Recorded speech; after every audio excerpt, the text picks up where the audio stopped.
مگر ایک بات یاد رہے، اس 1,00,000 نماز پڑھنے کا یہ مطلب نہیں ہے کہ کوئی کئی سال نماز نہ پڑھے اور سوچے میں خانہ کعبہ جا کر ایک نماز پڑھ لوں گا تو 1,00,000 کا ثواب ملے گا حساب برابر، بلکہ اور بھی اضافی آ جائیں گے، ایسا نہیں ہے۔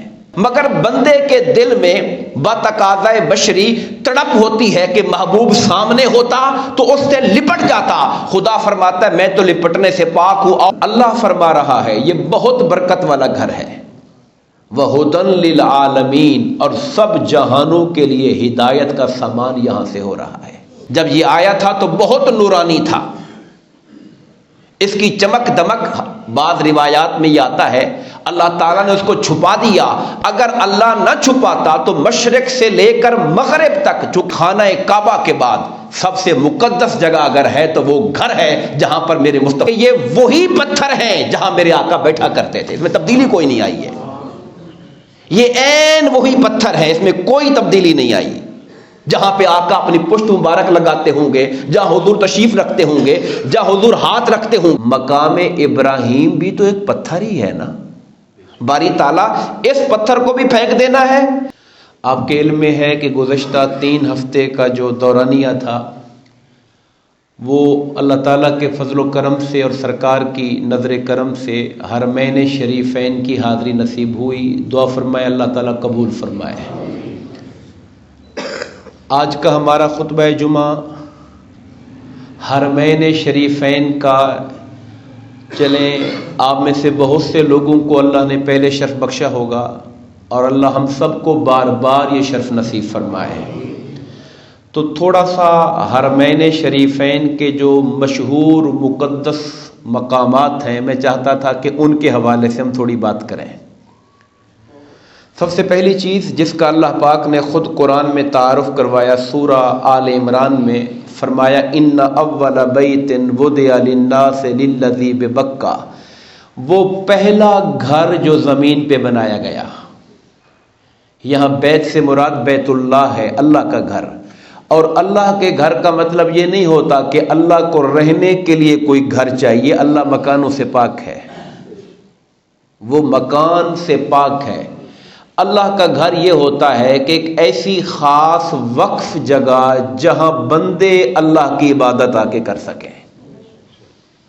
ہر مسجد کو بیت اللہ کہتے ہیں، ہر مسجد اللہ کا گھر ہے، چونکہ اس پر ذاتی ملکیت کا کسی کا دعویٰ نہیں، جو پہلے مالک ہوتا بھی ہے تو مسجد بنتی تب ہے جب وہ اسے وقف للہ کرتا ہے، تب جا کر وہ مسجد بنتی ہے۔ تو فرمایا پہلا گھر زمین پر کس قدر وہ مقام والا جگہ ہوگی اس پوری زمین پر جسے اللہ نے خود سب سے پہلے اپنے گھر کے لیے منتخب فرمایا ہے۔ فرمایا وہ مکہ کے اندر ہے، مکہ کو قرآن نے بکہ کہا، میم کی بجائے بے بولا، بکہ۔ قرآن کے اندر اس کے لیے لفظ مکہ بھی آیا اور بکہ بھی آیا، دونوں لفظ آئے۔ اب کہا مبارکن، اللہ فرما رہا ہے یہ بہت برکت والا گھر ہے، وَہُدًى لِّلْعَالَمِينَ، اور سب جہانوں کے لیے ہدایت کا سامان یہاں سے ہو رہا ہے۔ احادیث طیبہ کے اندر بھی آتا ہے کہ جب پوچھا گیا نبی پاک صلی اللہ علیہ وسلم سے کہ روئے زمین پہ سب سے پہلا گھر کون سا تھا، تو حضور نے یہ آیت کریمہ پڑھ کے بتایا کہ یہ اللہ کا گھر ہے، خانہ کعبہ جسے بیت اللہ کہتے ہیں، مکہ والا۔ پوچھا اس کے بعد کون سا ہے، تو پھر فرمایا مسجد اقصیٰ جسے کہا جاتا ہے، وہ اس کے 40 سال بعد وجود میں آئی۔ پہلا جگہ جہاں پہ اس زمین پہ اللہ کے سامنے سر رکھا گیا اور عبادت کے لیے جس کو خاص کیا گیا وہ یہ بیت اللہ ہے۔ اللہ پاک نے اپنے اس گھر کی تعمیر کی ذمہ داری، یوں تو تعمیر کعبہ کے بہت سے ادوار آئے، مگر ان میں جو بطور خاص جسے اللہ نے قرآن میں ذکر کیا وہ حضرت ابراہیم و اسماعیل علیہ السلام کا بیان فرمایا کہ ہم نے ان سے کہا کہ آپ ہمارا گھر بنائیے، اور وہ بنیادیں جو حضرت آدم علیہ السلام کے زمانے سے پہلے سے موجود تھیں، ان بنیادوں کو جبرائیل امین نے نشاندہ کر دیا، واضح کر دیا۔ پھر باپ معمار بن گیا اور بیٹا مزدور بن گیا۔ بیٹا اینٹیں اٹھا کے دے رہا تھا اور باپ اینٹیں لگا رہا تھا۔ اس طرح یہ خدا کا گھر بنا۔ اور ان کو جب گھر کی دیواریں اونچی ہو رہی تھیں تو اس کے لیے گو شٹرنگ وغیرہ کی ضرورت ہوتی ہے۔ اللہ پاک نے اس کے لیے بھی ایک پتھر خاص عطا فرمایا۔ جو جو دیوار اونچی ہوتی جا رہی تھی، پتھر بھی اونچا ہوتا چلا جا رہا تھا۔ اس پتھر کو مقام ابراہیم کہتے ہیں۔ اللہ کا گھر جب میرے آقا کریم علیہ السلام اس زمین پہ جلوہ گر ہوئے اور پیغام نبوت لوگوں کے سامنے پہنچایا تو اللہ کا گھر بتوں سے بھرا ہوا تھا۔ بت کیا ہوتے ہیں؟ پتھر ہوتے ہیں۔ بت پتھر کے بنے ہوتے ہیں۔ سارا گھر پتھروں سے بھرا ہوا تھا، بتوں سے۔ ان سارے بتوں کو اٹھا کے باہر پھینکا گیا۔ مقام ابراہیم بھی تو ایک پتھر ہی ہے نا۔ باری تعالیٰ اس پتھر کو بھی پھینک دینا ہے؟ کہا نہیں، اس پتھر کو نہیں پھینکنا۔ وہ سارے پتھر پھینک دیں جو خدا سے ہٹانے والے ہیں، شرک کرانے والے ہیں۔ اس پتھر کو رکھو، یہ اللہ سے دور کرنے والا نہیں، اللہ کے قریب کرنے والا پتھر ہے یہ۔ اور یہ وہ مبارک پتھر ہے جس نے حضرت ابراہیم علیہ السلام جب اس پتھر پر کھڑے ہو کر خانہ کعبہ کی دیواروں کو اٹھا رہے تھے اور ساتھ یہ دعائیں کر رہے تھے کہ باری تعالیٰ ہم نے سنا ہے کہ ایک امت تو پیدا فرمائے گا جو امت مسلمہ کہلائے گی، ان میں ایک نبی آخر الزماں پیدا فرمائے گا جو لوگوں کو کتاب و حکمت کی تعلیم دیں گے، آیات کی تلاوت کریں گے، قلوب کا تزکیہ کریں گے، سارے جہانوں کو علم کی روشنی سے سرفراز کریں گے۔ باری تعالیٰ تیرے گھر کو بنانے کی مزدوری اتنی مانگتا ہوں، اس آنے والے نبی آخر الزماں کو میری اولاد میں پیدا فرما لے۔ یہ وہ مبارک لمحات تھے کہ اس پتھر نے بھی ابراہیم علیہ السلام کے قدموں کو بوسہ دیا اور ابراہیم علیہ السلام کے قدموں کے نشان اس پتھر پہ ثبت ہو گئے اور آج تک اس پتھر کے اوپر موجود ہیں۔ اس لیے سارے پتھر ہٹائے گئے، مگر جس پتھر پر کھڑے ہو کر ابراہیم علیہ السلام نے آمد مصطفیٰ صلی اللہ علیہ وسلم کی دعا مانگی تھی، وہ پتھر ایک عبادت کا سامنے قبلہ بنا کر واتخذوا من مقام ابراہیم مصلی، مقام ابراہیم کو نماز کی جگہ بناؤ۔ اس کو خانہ کعبہ کے صحن میں رکھ دیا گیا اور اس بات کو مستحب قرار دیا گیا کہ جب طواف مکمل کریں تو طواف کی تکمیل کی جو 2 آخر میں نفل پڑھے جاتے ہیں، کوشش کریں کہ مسجد کہ وہ جو مقام ابراہیم ہے اس کے سامنے کھڑے ہو کر پڑھیں، یعنی اس سمت سے کھڑے ہوں کہ کعبہ تو سامنے ہر طرف سے ہوتا ہے، جہاں مقام ابراہیم بھی سامنے آ جائے آپ کے۔ اس طرح اللہ کو یہ جگہ پسند آئی اور مقام ابراہیم وہاں پہ نصب کیا گیا۔ بیت اللہ کچھ کم و بیش 14 میٹر کے قریب اونچائی پر مشتمل ہے اور کم و بیش اس کی ساری دیواریں جو ہیں وہ 12 میٹر کے قریب چوڑی ہیں۔ اس کے اندر بطور خاص رکن یمانی، حجر اسود، مقام ملتزم، خانہ کعبہ کا دروازہ، میزاب رحمت، یہ خاص جگہ ہے۔ جب آپ طواف کرتے ہوئے آخری کونے پہ آتے ہیں جس کے بعد اگلا کونا حجر اسود والا آتا ہے تو اس کونے کو ہم رکن یمانی کہتے ہیں۔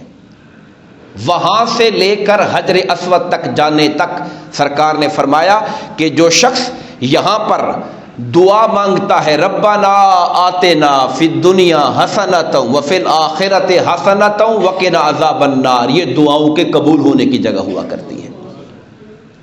پھر وہ جو حجر اسود اور خانہ کعبہ کا دروازہ ہے اس کے درمیان والی جو جگہ ہے اسے مقام ملتزم کہتے ہیں۔ ملتزم کا معنی ہوتا ہے چمٹنے کی جگہ۔ جیسے کسی کو آپ جفا ڈال لیتے ہیں، کسی کو آپ ملتے ہیں جا کر اپنے ہاتھ لپٹا لیتے ہیں۔ میرا خدا تو جسم سے پاک ہے، رب کائنات تو اس طرح کی چیزوں سے پاک ہے، بلند و برتر ہے، لطیف ہے، خبیر ہے، قدوس ہے، مگر بندے کے دل میں بتقاضۂ بشری تڑپ ہوتی ہے کہ محبوب سامنے ہوتا تو اس سے لپٹ جاتا۔ خدا فرماتا ہے میں تو لپٹنے سے پاک ہوں، آؤ میرے گھر سے لپٹ جاؤ آ کر یہاں۔ تو وہ جو مقام بتایا مقام ملتزم کا، وہ لپٹنے اور چمٹنے کی جگہ ہے۔ اور خانہ کعبہ تیرا مقدر کتنا اونچا ہے، میرے مصطفیٰ تجھ سے لپٹے رہے ہیں وہاں پر۔ حضور نبی کریم علیہ الصلوۃ والسلام نے اس جگہ پر اپنا سینہ اقدس اور اپنے ہاتھوں کو وہاں پہ مس کیا۔ حدیث پاک کے اندر آتا ہے کہ اللہ تعالیٰ کی 120 رحمتیں روزانہ اس گھر خانہ کعبہ پہ نازل ہوتی ہیں۔ 120 رحمتیں اللہ تعالیٰ ہر روز اپنے گھر خانہ کعبہ پہ نازل فرماتا ہے، جن میں سے 60 رحمتیں طواف کرنے والوں کے لیے ہوتی ہیں، 40 وہاں پر نماز پڑھنے والوں کے لیے ہوتی ہیں، اور 20 ان کے لیے ہوتی ہیں جو نہ نماز پڑھ رہے ہیں، نہ قرآن پڑھ رہے ہیں، نہ طواف کر رہے ہیں، صرف محبت سے اللہ کے گھر خانہ کعبہ کو تک رہے ہیں، خدا ان پر بھی رحمت نچاور فرما رہا ہوتا ہے۔ حاضر نصیب وقار، وہاں پر ایک جگہ ہے جسے حتیم کعبہ کہتے ہیں۔ حتیم کعبہ کیا ہے؟ آپ اگر تصویریں یقیناً ہر مسلمان شوق و محبت سے دیکھتا ہے، کعبہ سے باہر ایک گول سی دیوار ملی ہوئی ہے کعبہ کے ساتھ، جیسے ڈی ہوتا ہے ڈی، وہ جو جگہ ہے اسے حتیم کعبہ کہتے ہیں۔ اور آقا کریم علیہ الصلوۃ والسلام کے احسانات پہ قربان جائیں، آقا نے فرمایا یہ جو حتیم والا حصہ ہے یہ عین کعبہ کا حصہ ہے، عین کعبہ کا حصہ ہے۔ اور پہلے کعبہ کا حصہ ہوتا تھا، اندر شامل ہوتا تھا، مگر جب آخری بار قریش نے تعمیر کیا، آقا کریم علیہ الصلوۃ والسلام کی جب حیات ظہری 35 سال تھی، جب انہوں نے تعمیر کیا تو وعدہ کیا تھا کہ حلال کمائی سے تعمیر کریں گے۔ زمانہ جاہلیت میں حلال بہت کم تھا ان کے پاس، تو پورا خانہ کعبہ کو چھتا نہیں جا رہا تھا، گھر بڑا ہو رہا تھا، دیواریں اونچی ہو رہی تھیں، حلال کمائی سے انہوں نے سوچا چلو اتنا حصہ باہر کر دیتے ہیں اور باقی کو چھت لیتے ہیں حلال کمائی کے ساتھ۔ تو حضور نبی کریم علیہ الصلوۃ والسلام نے ہمارے لیے احسان یہ فرمایا امت کو یہ بتا کر، تاکہ آج خانہ کعبہ کا دروازہ تو بادشاہوں کے لیے، حکمرانوں کے لیے کھلتا ہے، مگر حتیم کعبہ والا جو کعبہ ہی ہے، خدا نے وہ رستہ امت کے گناہ گاروں کے لیے بھی کھولا ہوا ہے۔ وہاں پر بھی موقع مل جاتا ہے، بند بھی کیے رکھتی ہے انتظامیہ، مگر وہاں پہ کھلا موقع مل بھی جاتا ہے۔ حضرت عائشہ صدیقہ رضی اللہ تعالیٰ عنہ نے حضور سے عرض کی تھی کہ یا رسول اللہ مجھے خانہ کعبہ کے اندر نماز پڑھنے کا موقع نہیں ملا، تو سرکار نے ہاتھ پکڑا اور حتیم کعبہ میں داخل کر دیا، کہا عائشہ یہاں نماز پڑھو، یہ کعبہ کا حصہ ہے یہ۔ تو ہماری ماں ام المومنین حضرت عائشہ صدیقہ رضی اللہ تعالی عنہا نے بھی وہاں پہ نماز کو ادا کیا، اور اسے امت کے لیے، امت کے عام افراد کے لیے جن کے پاس کوئی شاہی بادشاہانہ پروٹوکول نہیں ہے، وہ بھی وہاں داخل ہو کر خانہ کعبہ کے اندر نماز پڑھنے کا ثواب اور اجر حاصل کر لیتے ہیں۔ خانہ کعبہ کی ایک شان حجر اسود ہے۔ حجر اسود جنت کا لایا ہوا پتھر ہے، حضرت آدم علیہ السلام کی خواہش پر زمین پہ اتارا گیا، چونکہ آدم علیہ السلام جنت سے آئے تھے تو جنت کی چیزوں کو دیکھنے کا شوق تھا، تڑپ تھی۔ مولا جنت سے باہر آ گیا ہوں تو کچھ بھی جنت والی چیز نظر نہیں آتی، تو خدا نے کہا پریشان مت ہو، یہ میرا گھر ہے، اس کے کونے پر جنت کا پتھر لگا دیتا ہوں، آپ بھی زیارت اور دیدار کرنا، اور قیامت تک آنے والے میرے کلمہ پڑھنے والے بھی دیدار کریں گے اس کا۔ جب یہ آیا تھا تو بہت نورانی تھا، اس کی چمک دمک، بعض روایات میں یہ آتا ہے اللہ تعالیٰ نے اس کو چھپا دیا، اگر اللہ نہ چھپاتا تو مشرق سے لے کر مغرب تک، چونکہ جنت کا پتھر تھا، اس کے نور سے روشن ہو جاتا۔ خدا نے اس کا پردہ رکھا ہے اور اس روشنی کو چھپا کے رکھا ہے۔ اور یہ ہم جیسے گناہگار جب اسے چومتے ہیں تو بعض روایات کا مفہوم یہ ہے کہ ہمارے گناہوں کو وہ پتھر چوس لیتا ہے۔ اور ایک حدیث پاک، حدیث صحیح کے اندر یہ بھی آتا ہے کہ اللہ تعالیٰ قیامت کے دن حجر اسود کو اٹھائیں گے، اللہ اس پتھر کو 2 آنکھیں دے گا جس سے وہ دیکھے گا، زبان دے گا جس سے بولے گا، اور ہر اس شخص کے حق میں گواہی دے گا جس نے اس پتھر سے محبت کی ہوگی، اسے چوما ہوگا، چومنے کی کوشش کی ہوگی، اور چوم نہ سکا ہوگا تو دور سے سلام کر لیا ہوگا، حجر اسود اس کے حق میں بھی خدا کی بارگاہ میں گواہی دے گا۔ حاضرین محترم، مسجد حرام، اب یہ تو خانہ کعبہ کی ہم نے بات کی۔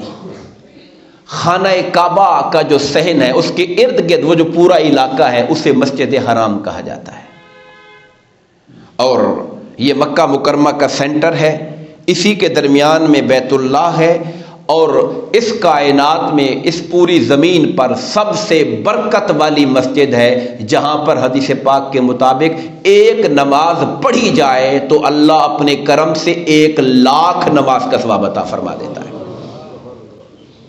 مگر ایک بات یاد رہے، اس 1,00,000 نماز پڑھنے کا یہ مطلب نہیں ہے کہ کوئی کئی سال نماز نہ پڑھے اور سوچے میں خانہ کعبہ جا کر 1 نماز پڑھ لوں گا تو 1,00,000 کا ثواب ملے گا، حساب برابر، بلکہ اور بھی اضافی آ جائیں گے۔ ایسا نہیں ہے، یہ ثواب کے اعتبار سے اضافہ ہے، اجر کے اعتبار سے اضافہ ہے، لیکن کوئی سوچے کہ جو میرے فرض چھوٹ گئے ہیں وہ وہاں پر پڑھنے سے کمپنسیٹ ہو جائیں گے، تلافی ہو جائے گی، ایسا نہیں۔ فرض اپنی جگہ پر فرض ہے، وہ قائم رہے گا۔ ہاں، جو ایک پڑھیں گے اپنی برکت اور ثواب کے اعتبار سے اللہ اسے 1,00,000 کا ثواب دیتا ہے، اور آقا کی مسجد نبوی میں نماز پڑھنے والے کو 50,000 نمازوں کا ثواب عطا فرماتا ہے۔ حاضر نزیب اکار، پھر یہاں پر جو بہت اہم مقامات ہیں جن کا عمرے کے ساتھ تعلق ہوتا ہے اور پھر حج کے ساتھ تعلق ہوتا ہے، وہ صفا و مروہ ہیں۔ آپ جانتے ہیں صفا و مروہ کیا ہے؟ 2 پہاڑیاں ہیں۔ صفا والی پہاڑی کو تو پورا کا پورا کور کر دیا ہے، اس کے اوپر شیشہ لگا کے اس کو بند کر دیا ہے، چونکہ ہم لوگ برکت کے نام پر وہاں سے اٹھانا شروع کر دیتے ہیں پتھر، اور وہاں پہ تو ہر روز سینکڑوں ہزاروں لاکھوں بندے جاتے ہیں، ایک پتھر بھی اٹھائیں تو پہاڑی ختم ہو جائے گی وہاں سے، تو اس لیے اس کو انہوں نے کیموفلیج کر دیا اور شیشے میں بند کر دیا۔ مروہ کی پہاڑی کو بھی ایسا کیا، تھوڑا سا حصہ اس کا آگے کر کے چھوڑ دیا، آگے شیشہ لگا دیا ہے۔ ان کی خاص عظمت کیا ہے؟ قرآن نے کہا ان الصفا والمروہ من شعائر اللہ، صفا اور مروہ اللہ کی نشانیاں ہیں۔ اور یہ اللہ کی نشانیاں کیسے بنی؟ چونکہ حضرت اسماعیل علیہ السلام جب چھوٹے بچے تھے دودھ پینے والے، ابراہیم علیہ السلام چھوڑ کر گئے تھے، پانی کا نام و نشان تک نہیں تھا، تو پانی کی تلاش میں ہماری ماں ہاجرہ دوڑی تھی، رب کائنات نے ان کے قدموں کے نشانات پر ہمیں بھی دوڑنے کا حکم دیا، اور صفا و مروہ کو قیامت تک کے لیے اپنی نشانیاں قرار دے دیا ان کو۔ اور حج اور عمرہ کرنے والوں کے لیے حضرت ہاجرہ سلام اللہ علیہا کی اس سنت بنا دیا، وہاں پہ اس طرح چلنا، اور جہاں پہ وہ دوڑی تھی وہاں پہ دوڑنا۔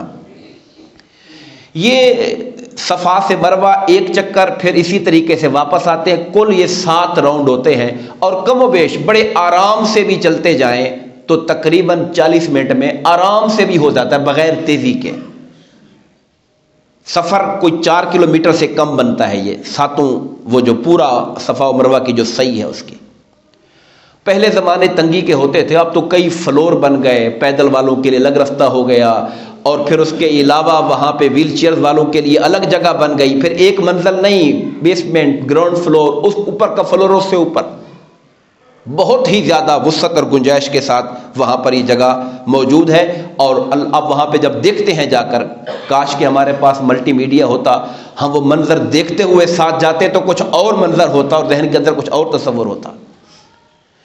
مینا ایک مقام ہے، آپ جانتے ہیں اس کا تعلق عمرے کے ساتھ نہیں ہے، اس کا تعلق حج کے ساتھ ہے۔ 7 ذی الحج کو حاجی وہاں پہنچنا شروع ہو جاتے ہیں، کوئی تقریباً 4.5 کلومیٹر مکہ سے فاصلے پر یہ جگہ ہے، 2 پہاڑوں کے درمیان ایک لمبی وادی ہے جہاں پہ سارے حاجی وہاں پہ جمع ہوتے ہیں۔ اور یہیں ایک مسجد ہے جسے مسجد خیف کہتے ہیں، مینا کے شروع کے کنارے میں آ جاتی ہے مسجد خیف۔ مسجد خیف وہ مسجد ہے، آقا فرماتے ہیں 70 نبیوں نے یہاں پہ آ کے نماز پڑھی ہے، اور آقا کریم علیہ السلام نے بھی وہاں پہ نماز ادا کی۔ یہ وہ مقام ہے مینا کا، اور یہیں پر حاجی قیام کرتے ہوئے عرفات کی طرف جاتے ہیں. عرفات تقریباً مکہ سے 8 سے 9 کلومیٹر دور ہوتا ہے، مینا سے مزید آگے 6 کلومیٹر. اور جانتے ہیں کہ حج کا جو رکن اکبر ہے وہ عرفات میں ٹھہرنا ہے. جس کو عرفات سے حج والے دن 9 ذی الحج کو جو عرفات سے گزر گیا، بیمار تھا، چارپائی پہ اٹھا کے وہاں سے گزار دیا، حج کا رکن اکبر اس کا بھی ادا ہو جاتا ہے. یہ وہ مقام ہے عرفات. عرفات پہچان کو کہتے ہیں، چونکہ حضرت آدم اور حوا علیہ السلام کو اللہ پاک نے جب جنت سے اتارا تھا، الگ الگ مقامات پر اتارا تھا. پتہ نہیں کتنے سال تک چلتے چلتے یہ وہ میدان تھا جہاں حضرت آدم اور حوا کی ملاقات ہوئی اور پہچان ہوئی، اس لیے اس کو میدان عرفات کہا جاتا ہے. وہاں پہ جبل عرفات بھی وہ خاص جگہ ہے جہاں پر ان کی ملاقات ہوئی تھی. حاضرین عظیم اکار، عرفات کے علاوہ آپ جانتے ہیں مزدلفہ ہے، جہاں پہ عرفات کے اندر عصر تک ٹائم گزارنے کے بعد مغرب پڑھے بغیر حاجی مزدلفہ چلے جاتے ہیں اور مغرب اور عشاء جا کر وہاں پر پڑھتے ہیں. ایک وادی درمیان میں آتی ہے جسے وادی محصر کہتے ہیں. یہ جو وادی ہے یہ مینا اور مزدلفہ کے درمیان ہے. یہ وہ مقام ہے جہاں پر ابرہہ کا جو لشکر تھا جو مکہ کو تباہ کرنے کے لیے آیا تھا، جس پہ اللہ پاک نے ابابیل کو بھیج کر جس کو تباہ و برباد کر دیا تھا، وہ اس وادی محصر میں ہوا تھا. سرکار میں جب یہاں سے گزرو تو تیزی سے گزر جایا کرو، اس لیے کہ جہاں اللہ کا عذاب ہو وہاں نہیں ٹھہرنا چاہیے. جہاں اللہ کا عذاب ہو اس جگہ پر میرے آقا کا طریقہ یہ تھا کہ سر پہ چادر ڈال کے سر جھکا کے سواری کو تیز کر دیتے تھے. اس سے معلوم ہوا جہاں عذاب ہو وہاں ٹھہرنا نہیں چاہیے، اور جہاں اللہ کی رحمتیں ہوں وہاں پہ اللہ کے نیک بندوں کے توسل سے خدا کی رحمتوں کے لیے ٹھہرنا چاہیے. اسی لیے ہمارے لیے عرفات کا میدان محترم ہے، اسی لیے ہمارے لیے صفا و مروہ محترم ہے، چونکہ اللہ کے نیک بندوں کی رحمتیں یہاں پر اتری ہوئی تھی. حاضرین عزیز اکار، کچھ اور اہم مقامات ہیں، وقت چونکہ مختصر ہے. حضور نبی کریم علیہ الصلوۃ والسلام کا پیدائش کا مقام، جہاں آقا کے والد ماجد حضرت عبداللہ حضرت آمنہ والا جو گھر ہے، جب مروہ سے نکلتے ہیں مروہ والی سائڈ سے صحیح کر کے تو باہر تقریباً سامنے اب نظر آتا ہے، چونکہ چیزیں وہاں سے ہٹ گئی ہیں.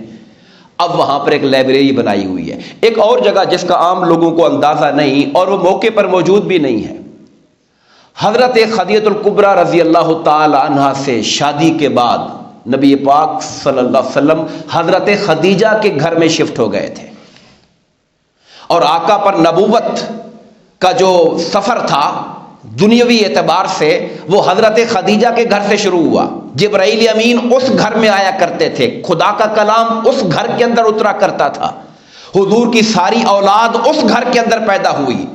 یہ بھی وہیں پر مروہ سے جب باہر نکلتے ہیں تو الٹے ہاتھ والی سائیڈ پر، حضور کا جو گھر ہے وہ سیدھے ہاتھ والی سائیڈ پہ سامنے جاتے ہیں، اور یہ جو جگہ ہے یہ الٹے ہاتھ والی سائیڈ پر. اب جگہ کوئی نہیں ہے، اب صرف فرش بنا ہوا ہے وہاں پر. مگر علماء نے یہ لکھا، میں نے کئی علماء کو پڑھا، وہ کہتے ہیں خانہ کعبہ کے بعد سب سے مقدس جگہ اگر ہے تو وہ گھر ہے جہاں پر میرے مصطفیٰ پر وحی اترا کرتی تھی. اور حضور نے 25 سال سے لے کر 50 سال تک، 25 سال کی عمر تھی جب سرکار کا نکاح ہوا تھا، اور 50 سال کی عمر میں حضور مکہ سے گئے تھے، تو 25 سال اس گھر کو میرے مصطفیٰ کا مسکن بننے کا شرف حاصل ہوا تھا، اور حضور پر وہی اتری. جبرائیل امین اس گھر کے اندر آیا کرتے تھے. بدقسمتی ہے کہ چیزوں کو اس اعتبار سے محفوظ نہیں کیا گیا، نشان زد نہیں کیا گیا آمت الناس کے لیے. اور پھر آپ غار ثور کا بھی سنتے ہیں، جہاں پہ آقا کریم علیہ الصلوۃ والسلام سفر ہجرت کے موقع پر 3 راتوں کے لیے، 3 دن اور راتوں کے لیے اسے حضور کی قیام گاہ بننے کا شرف حاصل ہوا. اور غار ثور سے زیادہ رتبہ اور مقام جو ہے وہ غار حرا کا ہے. حضرت خدیجہ الکبریٰ رضی اللہ تعالیٰ فرماتی ہیں کہ جب نبی پاک صلی اللہ علیہ وسلم کی عمر 40 سال ہوئی تو حضور کو خلوت محبوب ہو گئی. حضور تنہا رہنا پسند کرتے تھے، اور تنہائی کی تلاش میں کوئی تقریباً 3.5 کلومیٹر کا فاصلہ طے کر کے پہاڑی کے اوپر، کم و بیش 2000 فٹ اونچا وہ غار ہے، 2000 فٹ اوپر جانا پڑتا ہے. وہ غار تھا جہاں پہ آقا کریم علیہ السلام جا کے بیٹھتے تھے، اور اس غار کی خوبصورتی یہ تھی کہ وہاں سے بیٹھ کے سیدھا خانہ کعبہ نظر آتا تھا. آج بھی نظر آتا ہے، سوائے اس کے کہ آگے بلڈنگیں کچھ آ گئی، مگر بہرحال اوپر پہاڑی پہ جب چڑھتے ہیں تو نظر آتا ہے وہاں سے۔ تو یہ وہ مقام ہے، مجھے ذاتی طور پر، روحانی طور پر سب سے زیادہ لذت اور کیف اس مقام پر اس لیے ملا کہ یہ وہی پتھر ہیں جہاں میرے آقا بیٹھا کرتے تھے، اس میں تبدیلی کوئی نہیں آئی ہے، یہ عین وہی پتھر ہے، اس میں کوئی تبدیلی نہیں آئی۔ جہاں پہ آقا اپنی پشت مبارک لگاتے ہوں گے، جہاں حضور تشریف رکھتے ہوں گے، جہاں حضور ہاتھ رکھتے ہوں گے، تو وہ جو مخصوص سی جگہ ہے، کوئی لمبی جگہ نہیں ہے، بندہ کھڑے ہو کر وہاں نفل بھی نہیں پڑھ سکتا، محدود سی جگہ ہے، بس ایک بندہ بیٹھتا ہے، تھوڑی جگہ ساتھ اور بچ جاتی ہے، 2 بندے وہاں پہ بیٹھ جاتے ہیں یا بیٹھ کر نفل پڑھ سکتے ہیں۔ مگر خاص جو کیفیت ہے وہاں کی، وہ انسان کو یہ سوچ کے آتی ہے کہ ہر جگہ بدل گئی، رنگ روغن ہو گئی، اس کی کئی شکلیں ہو گئی، وقت کے ساتھ ساتھ تبدیلیاں آئیں، مگر یہ وہ مقام ہے جو بے عین ہی ویسا ہے جیسے میرے مصطفیٰ کے زمانے کے اندر تھا۔ حاضرین عزیز وقار، یہ جب ہم حضور نبی پاک صلی اللہ علیہ وسلم کے گھر مبارک سے آگے جاتے ہیں تو وہاں پر ایک جنت المعلا نام کا قبرستان ہے، اسے حجون کا علاقہ بھی کہتے ہیں۔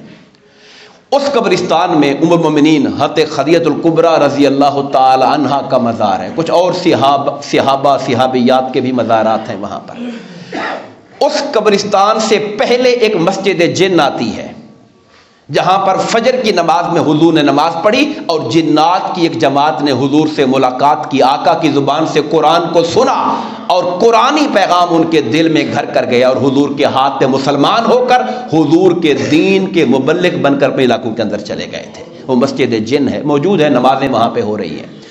اس کے ساتھ ساتھ 2 مسجدیں اور ہیں، ایک کو مسجد رایا کہتے ہیں، مسجد رایا، رایا کہتے ہیں جھنڈے کو، مسجد فتح بھی اس کو کہتے ہیں۔ جب مکہ فتح ہوا تھا تو حضور نبی کریم علیہ الصلوۃ والسلام وہاں پر آپ نے اپنے لشکر کا ایک گروہ کہا تھا کہ جب چونکہ کئی رستوں سے مکہ میں داخل ہوئے تھے، جو اس طرف سے آئے تھے، کہا جب یہاں پہنچنا جھنڈا یہاں گاڑ دینا، اور آقا وہاں تشریف لے گئے۔ حضور نے وہاں پہ تھوڑی دیر آرام فرمایا، نفل پڑھے، اس جگہ کو وہاں پر مسجد فتح، مسجد رایا کے نام سے مسجد موجود ہے، اگرچہ اب نام اس طریقے سے انہوں نے پرانے والے ظاہر نہیں کیے ہوئے، لیکن بہرحال جو نقشہ جات ہیں اور جو دیگر روایات ہیں وہ اس بات کی تائید کرتی ہیں۔ ایک مسجد شجرہ کے نام سے، میں نے کہا نام اب وہ والے یوز نہیں ہو رہے، مگر جو روایات اور نقشہ جات ہیں وہ بتاتے ہیں شجرہ، شجرہ کہتے ہیں درخت کو۔ حضور نبی کریم علیہ الصلوۃ والسلام نے جب کسی کو دعوت اسلام دی اور اس نے کہا جی دلیل دیں کہ آپ اللہ کے نبی ہیں، تو کہا یہ سامنے درخت ہے، اگر یہ گواہی دے دے تو مان لو گے؟ اس نے کہا جی مان لوں۔ کہا جاؤ اس درخت کو کہو تجھے اللہ کے رسول بلا رہے ہیں۔ اس درخت کو جا کر میرے آقا کا پیغام دیا گیا، اور درخت اپنی جڑیں چیرتا ہوا مصطفیٰ کے بعد حاضر ہوا اور پھر واپس چلا گیا۔ اس معجزے کے نشان پر مسجد شجرہ کے عنوان سے بھی مسجد کا تعین موجود ہے وہاں پر۔ یہ وہ چند مقامات تھے۔ ہم عام طور پہ جب نئے لوگ جاتے ہیں انہیں پتہ نہیں ہوتا کہ کون سی چیز کہاں پہ ہے، اس کا کیا مقام ہے۔ اس لیے چونکہ بطور ایک طالب علم دین کے طالب علم ہونے کے ناطے مجھے شوق بھی تھا، کتابوں کو سیرت پڑھتے ہوئے پڑھا بھی تھا، تو اب یہ شوق تھا کہ ان مقامات کو دیکھا جائے، اگرچہ پہچاننا آسان کام نہیں تھا چونکہ حالات نقشہ بالکل بدل چکا ہے، اور وہاں پر جو لوکل لوگ ہیں یا جو انتظامیہ کے لوگ ہیں وہ جو ایک مزاج اور عقیدہ ہے اس کے اعتبار سے بتاتا کوئی نہیں ہے، پتہ بھی ہو تو بتاتے نہیں ہیں۔ تو پھر آپ کو اپنے طور پر جو نقشہ جات ہیں یا گوگل میپس ہیں یا دیگر چیزیں ہیں ان کے ذریعے پہچاننا پڑتا ہے۔ ہم انشاءاللہ اگلے جمعہ پر مدینہ طیبہ کے جو اہم مقامات ہیں اور زیارت کے قابل جگہ ہیں جو، اور ہر جگہ زیارت کے قابل ہے، اور جو مساجد ہیں انشاءاللہ اس کا ذکر کریں گے۔ دعا فرمائیں اللہ تعالی ہم سب کو بار بار حرمین شریفین کی حاضری نصیب فرمائے، آمین۔ وما علینا الا البلاغ المبین۔